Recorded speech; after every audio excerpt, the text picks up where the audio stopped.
Hello students, I hope आप सब ठीक होंगे। मैं आज आपके सामने क्लास 9th का प्रीवियस ईयर पेपर लेकर आ गई हूँ जो 23-24 में आया था। क्योंकि आपका साइंस का एग्ज़ाम 25 को है तो इसीलिए हम इसको सॉल्व करेंगे। और मैं ये पेपर हिंदी में लेकर आई हूँ क्योंकि आपकी क्वेरी रहती है मैम हिंदी में भी पेपर सॉल्व कर दो, तो इसीलिए मैं आज ये हिंदी में लेकर आई हूँ। तो आइए मिलके इसको सॉल्व करते हैं। जैसा कि आपको पता है कि इस पेपर में टोटल 5 सेक्शंस आते हैं। आज हम इस वीडियो में सिर्फ 3 सेक्शंस कवर करेंगे ए बी सी, क्योंकि वीडियो बहुत लंबी हो जाएगी। तो आइए स्टार्ट करते हैं। खंड का में पहला क्वेश्चन क्या कह रहा है, ठोस अवस्था का द्रव अवस्था में बिना परिवर्तित हुए गैस अवस्था में बदलने की प्रक्रिया कहलाती है। ऑप्शन है आपके वाष्पन, उबलना, ऊर्ध्वपातन, गलना। तो इसका आंसर क्या हो जाएगा, सी ऊर्ध्वपातन। सेकेंड क्वेश्चन, कौन सा गैस का गुण नहीं है, क्वेश्चन ध्यान से पढ़ना आपको, नहीं है पूछा है। अनिश्चित आकृति, ये बात सही है, गैस का गुण होता है। निश्चित आयतन, ये गलत बात है। तो इसका ऑप्शन क्या हो जाएगा, इसका ऑप्शन हो जाएगा आपका बी। उच्च संपीड़न, गैसेस का उच्च संपीड़न होता है, तो ये भी नहीं होगा। बहने की क्षमता, तरलता, ये भी गैस की प्रॉपर्टी होती है। तो ऑप्शन बी आपका सही हो जाएगा। क्वेश्चन 3 क्या बोल रहा है, निम्न में से कौन रासायनिक परिवर्तन है।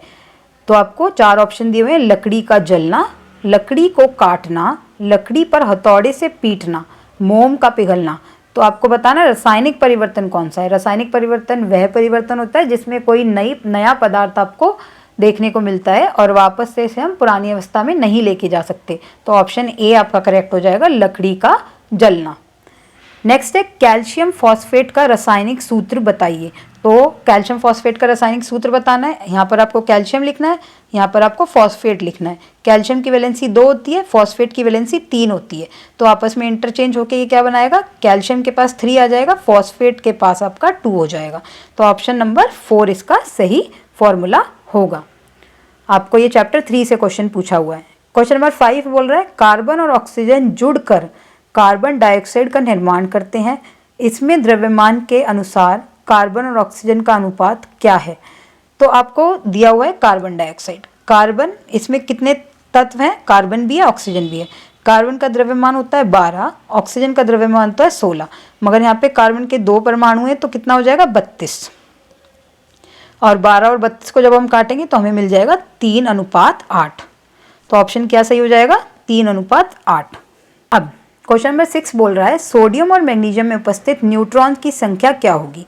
अब इन्होंने 11 और 12, ये आपका क्या है, ये आपका परमाणु संख्या दी हुई है, द्रव्यमान नहीं दिया है। तो द्रव्यमान आपको पता होना चाहिए। तो आप इस क्वेश्चन को देख सकते हैं, इसे कैसे करेंगे। द्रव्यमान का फॉर्मूला क्या होता है, न्यूट्रॉन की संख्या प्लस में प्रोटॉन की संख्या। तो इलेक्ट्रॉन दिया हुआ है तो इलेक्ट्रॉन प्रोटॉन के बराबर ही होते हैं। तो मास नंबर सोडियम का कितना हो गया, द्रव्यमान 23, और प्रोटॉन कितने हो गए, 11। तो जब हम माइनस करेंगे तो न्यूट्रॉन की संख्या क्या आ जाएगी, 12 सोडियम के केस में। इसी प्रकार मैग्नीशियम में भी मास नंबर कितना होता है, 24, और प्रोटॉन कितने हैं, 12, क्योंकि इलेक्ट्रॉन की संख्या भी कितनी थी, 12। तो यहाँ पर से आके जब माइनस करेंगे तो आपको न्यूट्रॉन कितने मिलेंगे, 12। तो दोनों ही केस में आपका आंसर कितना आ रहा है, 12। तो कौन सा आंसर सही हो जाएगा, क्रमशः 12 और 12, ऑप्शन बी। क्वेश्चन नंबर 7 आपसे क्या पूछ रहा है, किसी तत्व के समस्थानिकों में होता है। अब समस्थानिक क्या होते हैं, जिनकी परमाणु संख्या तो समान होती है मगर उनकी द्रव्यमान बदलता रहता है। तो आप देख सकते हैं समान भौतिक गुण नहीं, क्योंकि उनका द्रव्यमान बदलता रहता है। विभिन्न रासायनिक गुण, उनके रासायनिक गुण अलग नहीं होते, रासायनिक गुण सेम होते हैं। एक समान परमाणु संख्या, ये ऑप्शन सही है, ऑप्शन सी, उनके सब में परमाणु संख्या समान होती है। क्वेश्चन नंबर 8 कह रहा है, कौन सा कोशिकांग कई विष और दवाओं का निर्विक्षीकरण करने में महत्वपूर्ण भूमिका निभाता है। तो डायरेक्ट क्वेश्चन आपको पता होना चाहिए। ऑप्शंस देख लेते हैं, गोल्गी उपकरण, लाइजोसोम, चिकनी अंतर्देही जलिका या रसधानियां। तो ऑप्शन क्या होगा, चिकनी अंतर्देही जलिका, जिन्हें हम SCR भी बोलते हैं। क्वेश्चन नंबर 9 क्या कह रहा है, निम्न में से किसमें पादप में निरंतर कोशिका विभाजन की क्षमता होती है। मतलब कोशिका विभाजन करने की क्षमता किसमें होती है, पैरेन्काइमा, स्क्लेरेन्काइमा, जाइलम या शीर्षस्थ विभजोतक। तो ऑप्शन क्या हो जाएगा, डी, शीर्षस्थ विभजोतक। जो आपने ये डायग्राम पढ़ा है, इसमें ये वाला जो टिश्यू होता है इसी को बोलते हैं विभजोतक। इसमें बार बार कोशिका विभाजन की क्षमता होती है। क्वेश्चन नंबर 10 कह रहा है आपसे, किसी वस्तु का विस्थापन तय दूरी के समानुपाती होगा जब वस्तु गति करती है ऑप्शन सीधे पथ पर, टेढ़े मेढ़े पथ पर, वृत्तीय पथ पर, बी और सी दोनों। तो आपको एक चीज याद रखनी है, विस्थापन और दूरी कब एक दूसरे के समानुपाती होती है। मान लीजिए ये ए से बी तक दूरी तय कर रहे हैं, तो ये रास्ता अगर ऐसा है तो यहाँ पर दूरी भी इतनी होगी और विस्थापन भी ऐसा होगा। तो आपका आंसर क्या हो जाएगा, सीधे पथ पर विस्थापन और दूरी एक दूसरे से समानुपाती होती है। नेक्स्ट क्वेश्चन, अगर एक वस्तु एक समान गति दर्शाता है तो उसमें, तो समान गति क्या होती है, समान गति का आपको पता है, समान गति का ग्राफ सीधी रेखा होता है। यहाँ पर हम दूरी को दिखाते हैं और यहाँ पर हम समय को दिखाते हैं। तो समान गति का मतलब क्या है, जब एक वस्तु बराबर समय में बराबर दूरी को तय करता है उसी को हम समान गति कहते हैं।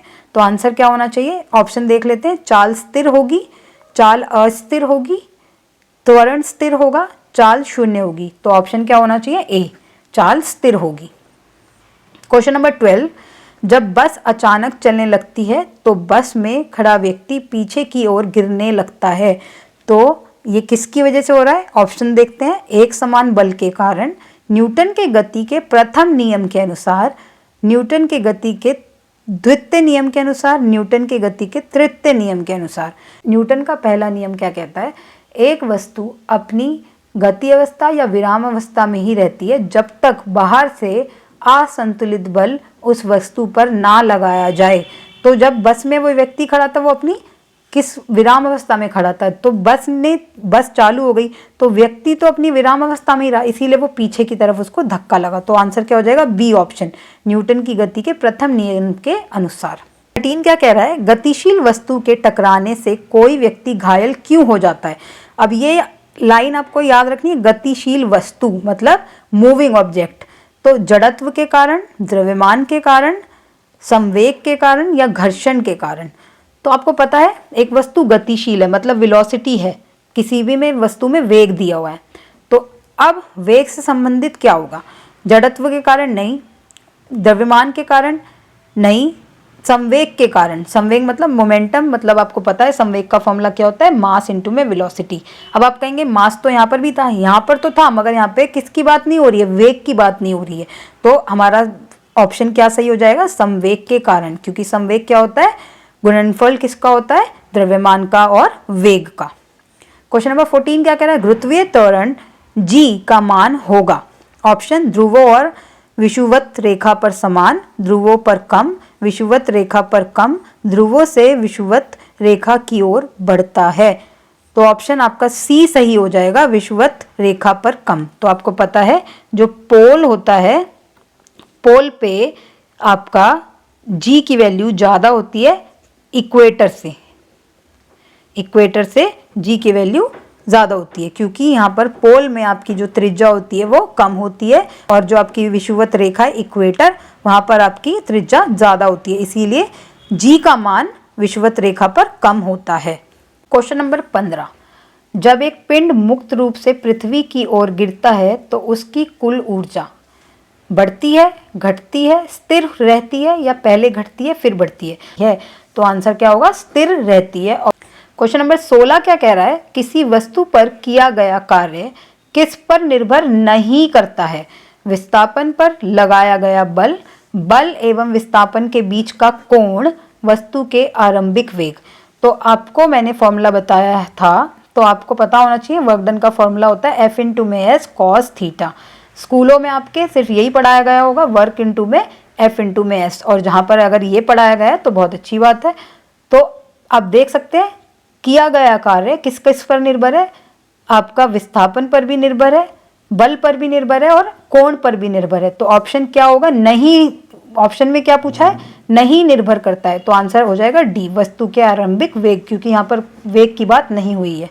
क्वेश्चन नंबर 17 से 20 तक अभिकथन और कारण वाले क्वेश्चन है, तो आइए देखते हैं।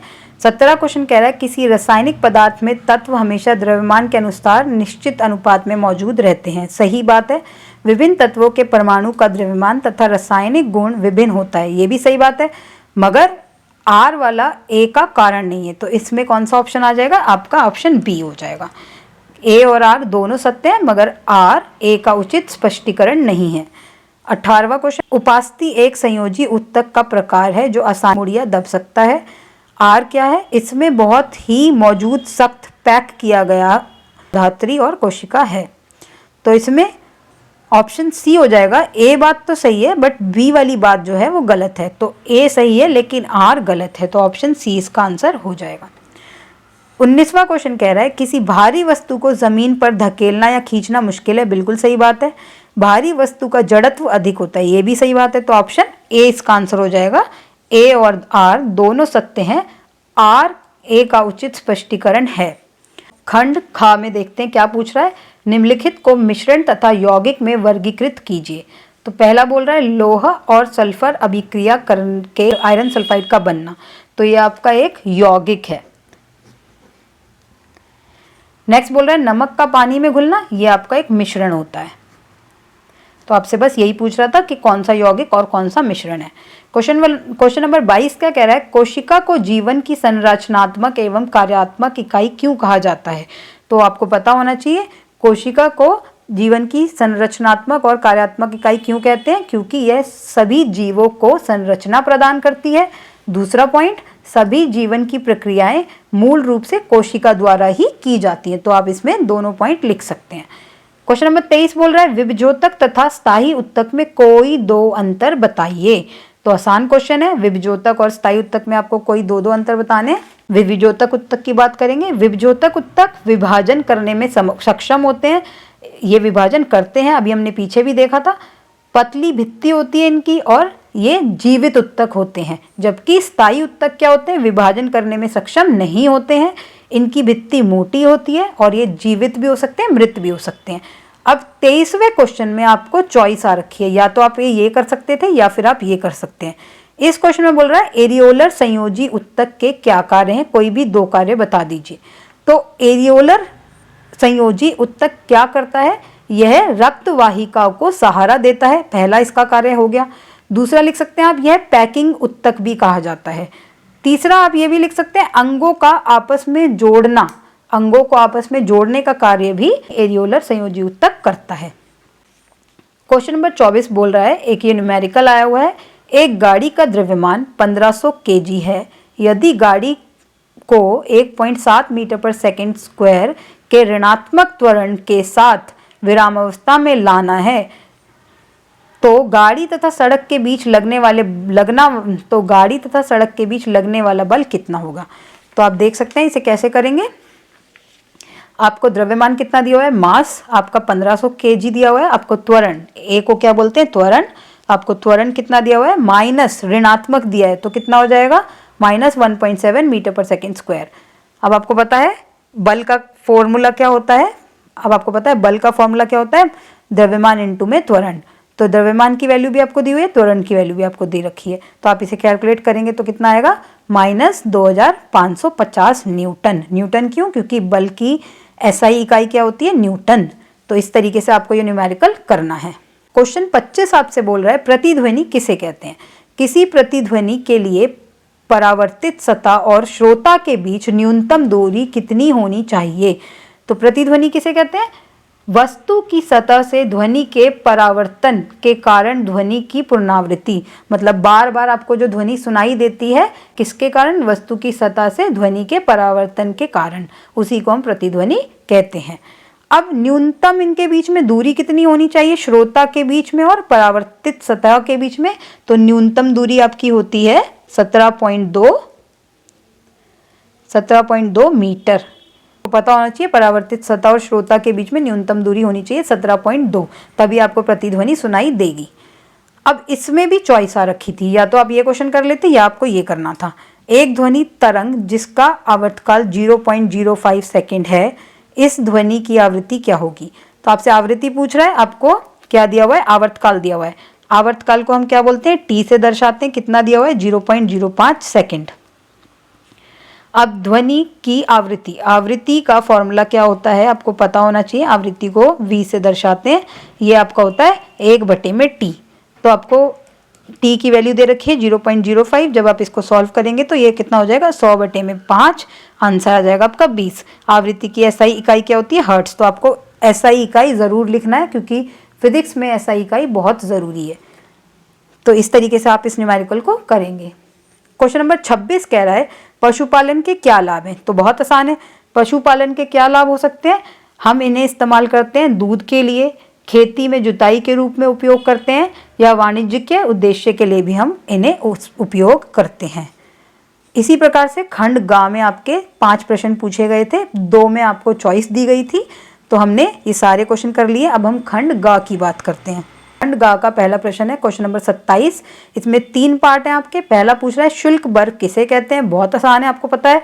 शुष्क बर्फ आप सॉलिड कार्बन डाइऑक्साइड को कहते हैं, ठोस CO2 को आप शुष्क बर्फ कहते हैं। अब अगला पूछ रहा है जब इसे गर्म किया जाता है तो क्या होता है। तो आपको पता है, जब इसे गर्म करते हैं तो ये सीधा ठोस अवस्था से गैस अवस्था में परिवर्तित हो जाता है बिना द्रव अवस्था में जाए। सी पार्ट बोल रहा है इस अवस्था में परिवर्तन का नाम लिखिए। तो इसे क्या बोलते हैं, ऊर्ध्वपातन बोलते हैं। क्वेश्चन नंबर 28, निम्नलिखित का रासायनिक सूत्र लिखना है आपको। आप या तो इसे फॉर्मूला प्रॉपर कर सकते हैं, जैसे आपने क्वेश्चन, अब इसे आप या तो प्रॉपर कर सकते हैं हिट एंड ट्रायल मेथड से, जो आप पार्ट नंबर 3 में आपने रासायनिक सूत्र बनाना सीखा था, या आप इनका डायरेक्ट फॉर्मूला भी लिख सकते हैं। तो कैल्शियम कार्बोनेट का फॉर्मूला क्या होता है, CaCO3। सोडियम क्लोराइड का फॉर्मूला क्या होता है, NaCl। पोटेशियम ऑक्साइड किसे कहते हैं, K2O। अगला क्वेश्चन देखते हैं, किस कोशिकांग और कोशिका का बिजली घर कहा जाता है तथा क्यों। तो आपको पता है बिजली घर किसे कहते हैं, हम माइटोकॉन्ड्रिया को बोलते हैं, क्योंकि यह ऊर्जा को संग्रहित करता है। या दूसरा पॉइंट आप लिख सकते हैं, यह ATP के रूप में ऊर्जा को मुक्त करता है। ATP की फुल फॉर्म क्या होती है, एडेनोसिन ट्राइफॉस्फेट। तीसरा, कोशिका श्वसन के लिए उसका स्थान है। कोशिका श्वसन कहाँ पर होता है, माइटोकॉन्ड्रिया में होता है। अब इस क्वेश्चन में भी आपको चॉइस आ रखी है A और B। 2 ऐसे अंगकों का नाम बताइए जिसमें अपना DNA और राइबोसोम्स होते हैं। तो आंसर होगा माइटोकॉन्ड्रिया और प्लास्टिड। इन दोनों में ही अपना खुद का DNA होता है। अब पूछ रहा है इन अंगकों में DNA और राइबोसोम की क्या भूमिका होती है। तो इन दोनों में ही DNA और राइबोसोम की भूमिका क्या होती है, ये प्रोटीन बनवाने में सहायक है। क्वेश्चन नंबर 30, निम्नलिखित उत्तकों की पहचान कर लिखिए। पहला है वह उत्तक जो मुंह के स्तर को बनाता है। तो आंसर हो जाएगा स्क्वैमोस एपिथेलियल।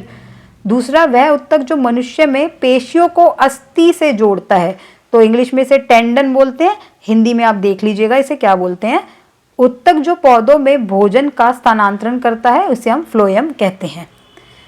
31वां क्वेश्चन आपका फिर से एक न्यूमेरिकल आया हुआ है। 100 न्यूटन का बल 20 kg के एक विरामावस्था पिंड पर कितने समय तक लगेगा, मतलब आपको समय निकालना है, जाए ताकि वह 100 मीटर प्रति सेकंड का वेग प्राप्त कर ले। तो इंपॉर्टेंट क्वेश्चन है, आपको इसे सॉल्व करना आना चाहिए। तो देखते हैं 31वें क्वेश्चन में आपको बल दिया हुआ है 100 न्यूटन का, द्रव्यमान दिया हुआ है 20 किलो, बोल रहा है अंतिम वेग 100 मीटर पर सेकंड हो जाए। तो प्रारंभिक वेग कितना हो जाएगा, 0। बल का फॉर्मूला क्या होता है, द्रव्यमान इंटू में त्वरण। तो 100 आपको दिया हुआ है क्या, बल, मास आपको पता है 20, त्वरण आपको नहीं पता है। तो जब आप इससे डिवाइड करेंगे तो आपका त्वरण कितना निकल के आ जाएगा, 5 मीटर पर सेकंड स्क्वायर। अब इसमें निकालना टाइम है, बट आप बिना त्वरण निकाले समय को नहीं निकाल पाएंगे। अब समय कैसे निकालेंगे, कोई भी न्यूटन की कोई भी मोशन की एक समीकरण को इस्तेमाल करके, जैसे मैंने यहाँ पे लिया है v = u + at। v भी आपको दिया हुआ है 100, u भी आपको पता है 0, a भी आपने अभी निकाल लिया 5, समय आप निकाल देंगे तो समय इससे आपका कितना आ जाएगा, 100 को जब मैंने 5 से भाग किया तो आंसर आया 20 सेकेंड। तो आप समय निकाल सकते हैं। तो इसी प्रकार से आपको इस क्वेश्चन की प्रैक्टिस करनी है। इंपॉर्टेंट क्वेश्चन है, पेपर में ज़रूर देखने को मिलेंगे न्यूटन के समीकरण से।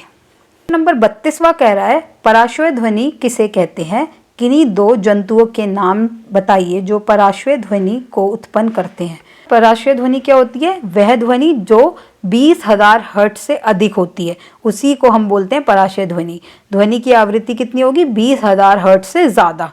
और किस में देखने को मिलता है, चमगादड़ में, चूहों में, डॉल्फिन में ये देखने को मिलती है। लास्ट क्वेश्चन है इस खंड का, भंडारण की प्रक्रिया में कौन से कारक अनाज की हानि के लिए उत्तरदायी हैं। आसान है क्वेश्चन, अनाज को जब हम भंडारण करते हैं तो कौन से ऐसे कारण हैं जिसके कारण हमारा जो अनाज है वो खराब हो जाता है। तो इसके लिए आपके जैविक कारक भी हैं, अजैविक कारक भी हैं। जैविक कारक कौन से होते हैं? जो जीवित चीज़ों की वजह से होते हैं। अजैविक मतलब जो जीवित नहीं होते, मृत जो जीवित नहीं होते हैं उनसे।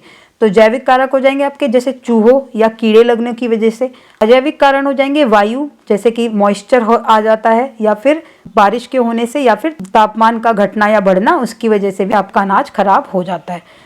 तो इसी प्रकार से हमने इसके तीनों खंड कंप्लीट कर लिए हैं, ए, बी और सी। मुझे उम्मीद है आपको ये वीडियो समझ आई होगी। प्लीज़ आप वीडियो को लाइक करें, आप वीडियो को लाइक नहीं कर रहे हैं, और मेरे चैनल को सब्सक्राइब करें। आई होप आपको ये वीडियो पसंद आया होगा। तो लाइक, शेयर और सब्सक्राइब करना ना भूलें, और मुझे फॉलो करते रहें ताकि आपको कोई भी वीडियो मिस ना हो। Thank you.